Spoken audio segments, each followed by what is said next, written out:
Hansı baş ağrılarında MRT lazımdır?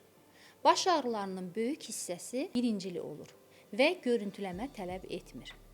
Amma klinik praktikada bəzi siqnallar var ki, onlara red flag, yəni qırmızı bayraq deyilir. Bu hallarda MRT və ya KT müayinəsi vacib ola bilər. Məsələn, qəfil başlayan şiddətli baş ağrısı, adi baş ağrılarından fərqli yeni tip baş ağrısı, baş ağrısının xarakterinin dəyişməsi, baş ağrısı ilə birlikdə görmə pozğunluğu, nitq çətinliyi, əl-ayaqda zəiflik, baş gicəllənmə kimi nevroloji simptomların olması, travmadan sonra yaranan baş ağrısı, yaşlı dövrdə ilk dəfə başlayan baş ağrısı, müalicəyə cavab verməyən davamlı ağrılar. Vacib məqam budur. Görüntüləmə qərarı yalnız ağrının şiddətinə görə verilmir. Əsas faktor ağrının tipi və klinik paternidir.